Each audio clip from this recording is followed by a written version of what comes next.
Okay, so in this video we're going to look at the clutch, and it'd be good if you could look at the other video that I made about how the clutch works, because that'll explain the mechanical part of the clutch. But today we're just going to look at how to use the clutch with your foot.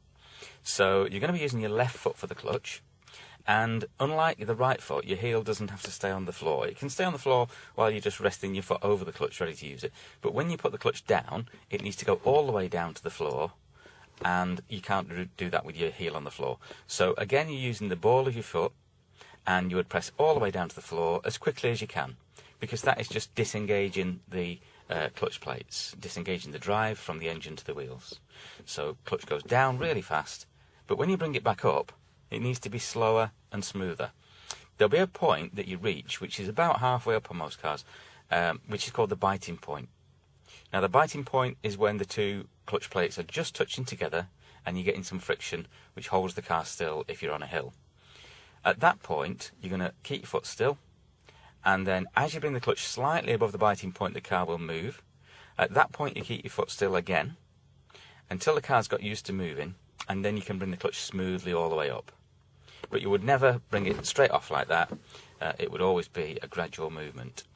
That's if you're moving off. Now, if you're going to change gear, you would do the same kind of thing, but not quite as slowly. So you would bring your clutch up to the point where the biting point is. That's when the gear would be engaged, and then you would slow the release over the last couple of inches of travel so that it doesn't jerk as you're bringing the clutch up.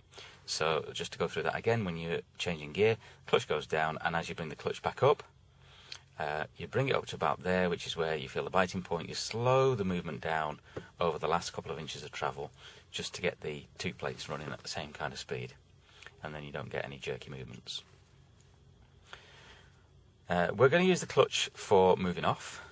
It needs to go down when you come into a stop, because if you don't put the clutch down and you're going to stop the wheels, the engine stops as well. So you've got to disengage the engine by putting the clutch down when you're going to stop.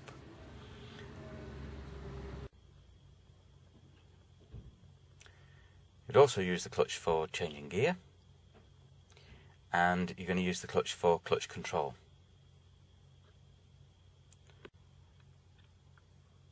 Now, clutch control is when you're going to move the car very slowly over short distances. Generally, you'd use this in manoeuvres, or if you're going to be creeping forwards at a junction to get better vision, for example.